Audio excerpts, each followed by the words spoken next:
konsep trigonometri. Nah, langsung saja kita masuk ke aturan sinus.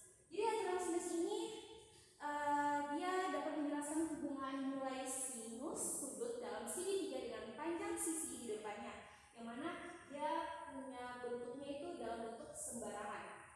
Dia juga memiliki ciri-ciri. Jadi ciri-cirinya itu adalah sisi dan sudut yang saling berhadapan. Nah, di sini ada sisi. Jadi teman-teman bisa lihat di sini ada panjang sisi dari A, B, dan C. Jadi A, B, dan C ini dia saling berhadapan. Panjang sisi seperti panjang sisi A dia berhadapan dengan sudut sisi A, terus C berhadapan dengan C, B berhadapan dengan B. Jadi sisi dan sudut ini dia saling berhadapan, teman-teman. Makanya kita dapat mengetahui rumusnya. Jadi rumusnya adalah A per sin A sama dengan B per sin B dan sama dengan C per sin C. Jadi rumus ini didapat dari mana? Didapat dari sisi dan sudut yang saling berhadapan, yaitu sudut A, sudut C, dan sudut D ia saling berhadapan. Nah, jadi ini adalah hasil di mana kita dapat mendapatkan rumus aturan dari sinus. Sekarang kita beralih ke aturan kosinus. Nah, teman-teman, untuk aturan kosinus ini,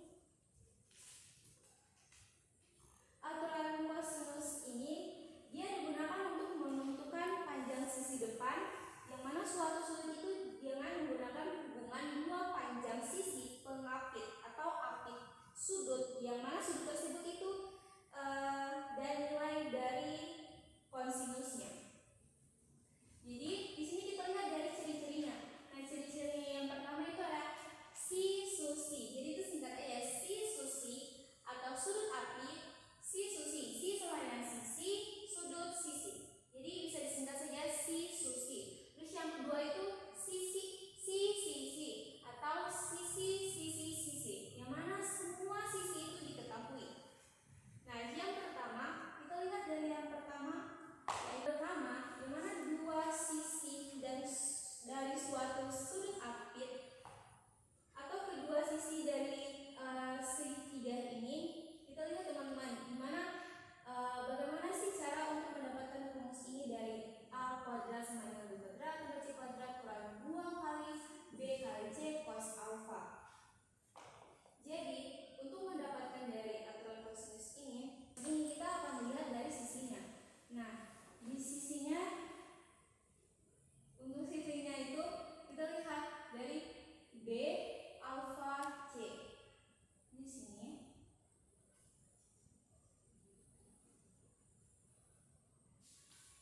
Nah, dari sini. Jadi untuk A sisi di depan sudut A, yang mana B dan C juga sama dengan berarti sisi pengapit sudut A. Yang mana kita mendapatkan rumusnya yaitu A kuadrat sama dengan B kuadrat tambah C kuadrat kurang 2 kali B kali C cos alpha. Jadi untuk yang pertama ini, sisi sudut sisi ini berarti kita dapat mengetahui bahwa dua sisi dan sudut sisi apit, atau yang mana ketiga dari sisi segitiga ini. Jadi A ini berarti sisi di depan dari sudut A, ini sisinya, sisi depan dari sudut A. Terus B dan C adalah sisi pengapit dari sudut A. Jadi ini sisi pengapit dari sudut A. Oke, nah untuk yang kedua yaitu dilihat dari sudut A, C, B dan sisi B, A dan C. Dimana di sini kita ditanyakan sudut dari sudut A atau alfa. Nah, untuk rumusnya itu cos alfa sama dengan B kuadrat tambah C kuadrat kurang A kuadrat per 2 kali BC. Jadi rumusnya itu sama saja. Jadi dia itu saling turunan gitu. Jadi dia kayak turunan aja kayak beranak gitu. Tapi dia punya posisinya itu aja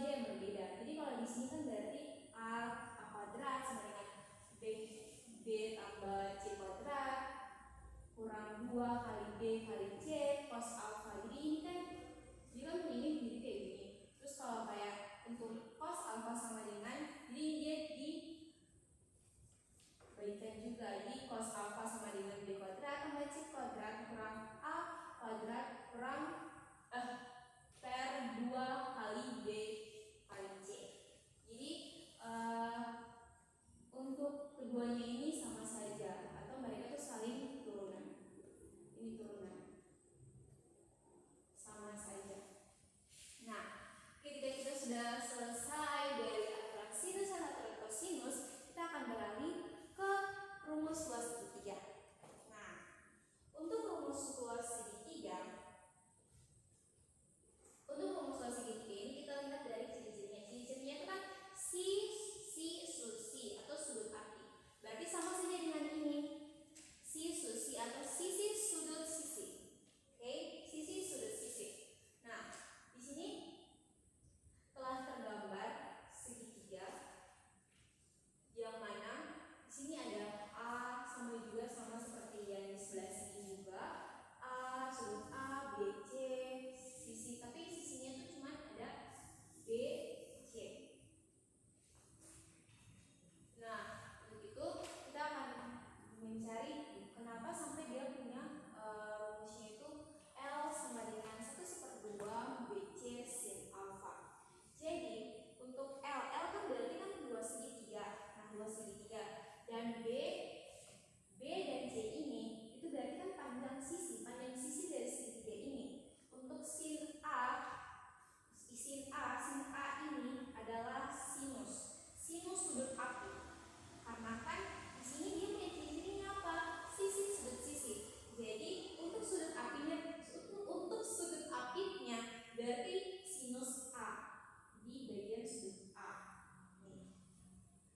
Nah, jadi dia punya rumusnya itu berarti adalah L sama dengan 1 L atau luas sama dengan seper B kali C sin alfa.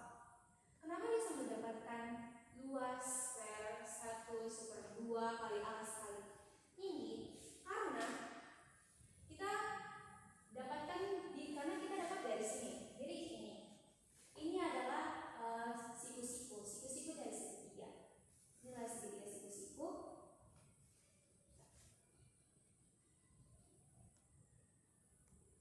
Oke, nah ini adalah segitiga siku-siku. Jadi kenapa sampai kita bisa memakai luas sama dengan 1/2 kali alas kali tinggi? Karena kita lihat dari segitiga siku-siku ini ada A, B, dan C, dan untuk sudutnya itu 90 derajat. Nah, jadi ini kali alas kali tinggi. Jadi dia punya untuk rumusnya itu kan L luas sampai dengan 1/2 kali alas kali tinggi sin 90 derajat. Untuk sinnya kan 90 derajat. 90 derajat berarti berapa? 1. Nah, makanya untuk kenapa sampai bisa